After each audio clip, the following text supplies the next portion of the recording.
Imran sir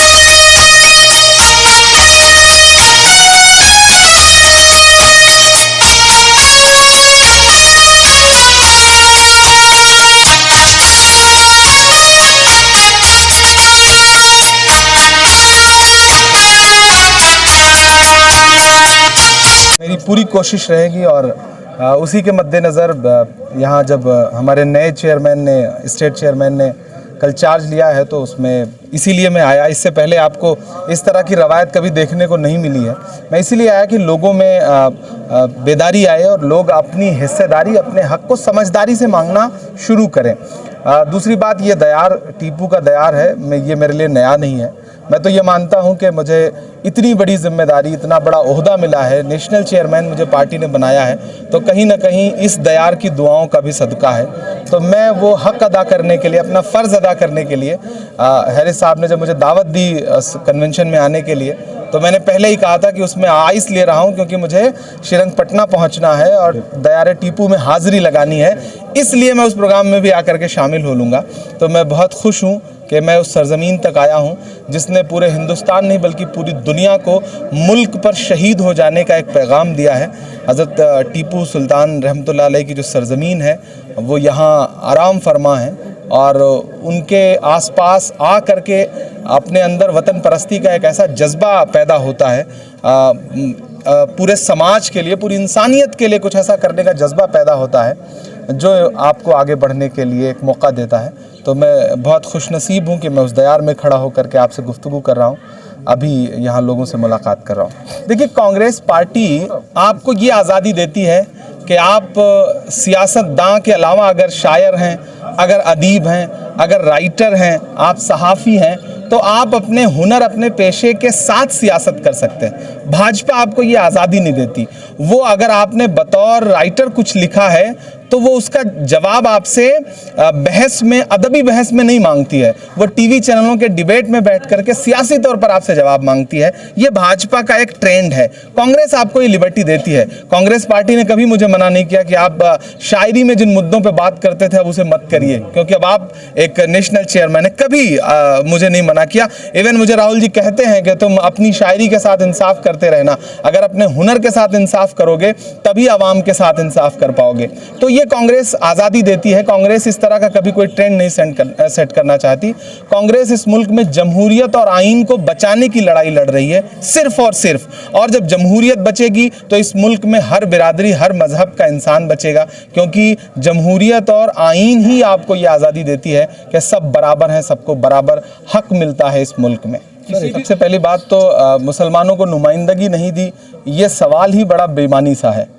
doctor Zakir Hussain को राष्ट्रपति किसने बनाया इस मुल्क का? नहीं, इन दिनों के साथ साथ आपको माजी पे भी बात करनी पड़े। अगर हम टीपू सुल्तान रहमतुल्लाह अलैह के दयार में खड़े हैं तो हम सिर्फ इन दिनों पे बात थोड़ी करेंगे, हम उन दिनों पर भी बात करेंगे जब वो तलवार लेकर के फिरंगियों के खिलाफ खड़े थे और शहादत दे दी। तो हमें सब पे बात करनी पड़ेगी। अगर डॉक्टर जाकिर हुसैन को, फखरुद्दीन अली अहमद को इस देश का राष्ट्रपति किसने बनाया? मौलाना आज़ाद को इस देश का एजुकेशन मिनिस्टर किसने बनाया? अनवरा तैमूर को असम का मुख्यमंत्री किसने बनाया? बरकतुल्लाह को राजस्थान का मुख्यमंत्री कांग्रेस ने बनाया। अब्दुल गफूर को बिहार का मुख्यमंत्री कांग्रेस ने बनाया। अब्दुल रहमान अंतुले को महाराष्ट्र का मुख्यमंत्री कांग्रेस ने बनाया। गुलाम नबी आज़ाद साहब को कश्मीर का मुख्यमंत्री कांग्रेस ने बनाया। मैं गिनाऊं तो 1 घंटे गिना सकता हूं, तमाम नाम है। दरअसल सियासत अब उस मकाम पर आके खड़ी हो गई है कि हम कभी कभी बहुत छोटे अपने फायदे के लिए पूरी कौम के बड़े मसलों का सौदा करने के लिए तैयार बैठे हैं। हमें इस बात को समझना पड़ेगा। इसमें कोई दो राय नहीं कि मुल्क बुरे दौर से गुजर रहा है, जमहूरियत हर दिन बर्बाद की जा रही है। ऐसे में हमें भी थोड़ा सा माजी का मातम करने के बजाय आने वाले मुस्तकबिल की फिक्र करनी पड़ेगी। देखिए, वहाँ प्रियंका जी बहुत मेहनत कर रही हैं, आप सारे लोग देख रहे हैं। आप देख रहे हैं कि किसानों के कुचले जाने पे किस तरह से लखनऊ से लखीमपुर तक वो पुलिस से भिड़ती हुई 3-3 दिन जेल में रहने के बाद भी लड़ाई लड़ रही हैं योगी आदित्यनाथ की जालिम हुकूमत के खिलाफ। ऐसे में हमें पूरा यकीन है कि कांग्रेस वहाँ बहुत बेहतर करेगी। पिछले 32 साल से हम वहाँ सत्ता में नहीं हैं। इंशाल्लाह प्रियंका जी की अगुवाई में, उनकी क़यादत में कांग्रेस बहुत बेहतर फैसले लेने जा रही है और हम ये दावा करते हैं कि आने वाले दिनों में उत्तर प्रदेश में बिना कांग्रेस के कोई हुकूमत नहीं बनेगी। सर, आप जब जिम्मेदारी दी जाती है उसे सही तरीके से काम करने का हमारा फ़र्ज़ है। हम हमारे जिम्मेदारी से काम कर रहे हैं। इमरान प्रतापगढ़ी साहब अभी ऑल इंडिया माइनॉरिटीज़ का प्रेसिडेंट बने, उनके जिम्मेदारी को लेकर हम सब साथ मिलकर काम कर रहे हैं। पीछे क्या हुआ, आगे क्या हुआ, हमारे को नहीं मालूम है। हम उसके बारे में बात करना भी नहीं चाहते। आगे क्या करना है, सबको साथ मिलाकर जाना है। पूरे लोगों, इंसानियत को साथ लेकर जाने का जिम्मेदारी हमारा है। एक कौम को नहीं, पूरे इंसानियत को साथ लेकर जाना है। तो आगे क्या प्लानिंग है सर, खासतौर से एफिलिएटों के लिए? इंशाअल्लाह देखिए, बेसिकली हमारे मुसलमान भाइयों को बैकवर्ड, SC ST गरीब लोगों को मैं ये कहना चाहता हूँ, बगैर इल्म के आप आगे नहीं बढ़ सकते हैं। जब तक आप इल्म हासिल नहीं करते, आप इस दुनिया को फेस करने का ताकत भी आपके पास नहीं रहेगा। तो फर्स्ट इल्म हासिल करो। तो हम लोग उसके ऊपर तवज्जो देंगे। हम लोग मोटिवेट करेंगे हमारे यंगस्टर्स को इल्म हासिल करने के लिए और यूनिटी के लिए। हम आज जो भी हो रहा है इस देश में, इसके खिलाफ जो अक़लियत के ऊपर हो रहे हैं या किसी और के ऊपर हो रहे हैं, कहीं भी अगर इंसानियत के खिलाफ कुछ भी हो, हम आवाज़ उठाएंगे, सबको साथ लेकर चलेंगे। ये थी हमारी एक्सक्लूसिव रिपोर्ट। इसी तरह ताज़ा तरीन खबरों के लिए बने रहे न्यूज़ 16 डिजिटल के साथ। मेज़बान मुसरत फातिमा को दीजिए इजाज़त।